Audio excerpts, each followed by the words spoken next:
Ladies and gentlemen, I am SidAlpha. In the aftermath concerning EA's sudden but ultimately unsurprising announcement that they were winding down Visceral Games for a complete closure, the secondary topic that has been of a great amount of concern is the question, what will happen to the Star Wars game they were working on?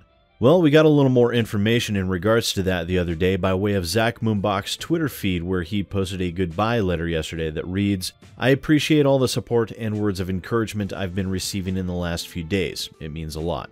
My wife and I had our second child on Sunday, and then Visceral was closed on Tuesday, so it's still a lot to take in right now. I'm kind of walking around in a daze. I am incredibly sad for the cancellation of the amazing game we were making, the closure of the studio where I've spent the majority of my adult life working, and the knowledge that I won't get to work with the people on this team anymore.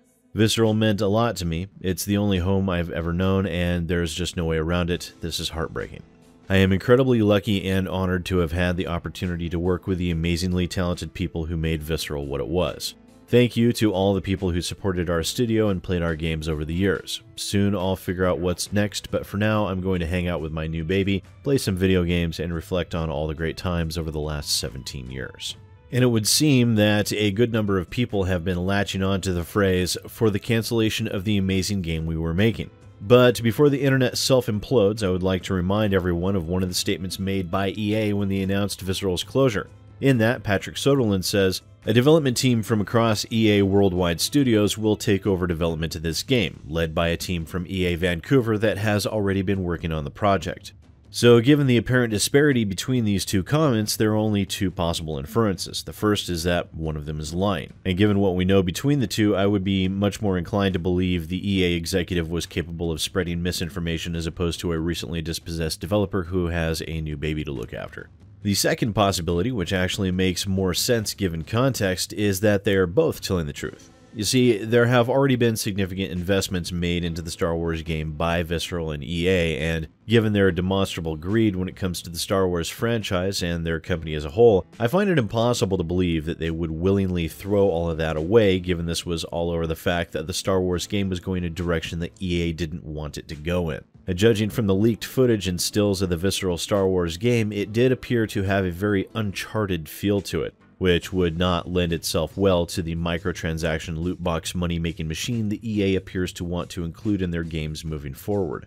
And this Uncharted feel was to be expected given Amy Hennig's involvement in the project. So what we can infer here is that this more strongly reinforces the fact that an Uncharted meets Star Wars style game is not what EA wants or was expecting, as they were planning on something that was more in line with those pesky fundamental shifts in the marketplace.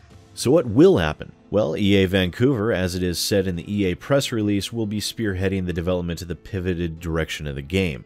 I would expect that they will save a great deal of money and time recycling and reusing the vast majority of assets and characters made for the original game by Visceral, and couple it with the open-world skeleton that BioWare had already adapted from Dragon Age Inquisition for use in the Frostbite engine in Mass Effect Andromeda, or possibly they'll use the skeleton they have for the Battlefield franchise. That will take more retooling than the Frostbite coding done for Mass Effect Andromeda, but it's highly likely that they will not be starting from scratch. This will mean that there will most likely be a single-player campaign, but what is there will fit into a game similar to Grand Theft Auto and Assassin's Creed. This we can very easily infer from statements made by Blake Jorgensen, CFO of Electronic Arts, nearly a full year ago, in which he said, "The largest genre in gaming is the action genre. That would be an Assassin's Creed-style game, Grand Theft Auto. They are more open world, they are more exploratory. They're big expenses. We have rarely played in that genre because we've been so deep in sports where we are dominant and first-person shooters, as well as in simulation games like The Sims. But there is no reason we can't do well in the action genre, we just haven't paid attention to it." So it stands very much to reason with that in mind that what we will be getting is a Star Wars meets Grand Theft Auto. The reason for this is, of course, EA wants that multiplayer mode as soon as they saw that, as of April 2016, Rockstar had pulled in $500 million just in microtransactions within Grand Theft Auto 5. And given the expenditures for microtransactions are nearly a 100% pure profit, given they're needing almost nothing to create, this shows precisely where EA's head is at. They see dollar signs, and it would seem that they will stop at nothing to get a game out the door in order to accomplish that goal. And what better way to do it than with Star Wars, one of the most sought after and popular franchises in the world.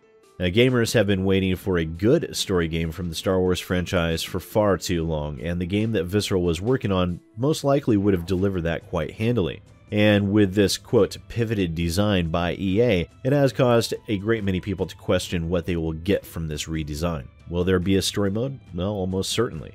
Will it be as good as what we might have gotten from Visceral? It stands very much to reason that we won't, but unfortunately, we most likely will not ever know for certain. But as always, please do let me know what you think down in the comments below. Once again, ladies and gentlemen, I am SidAlpha, and I'll see you next time.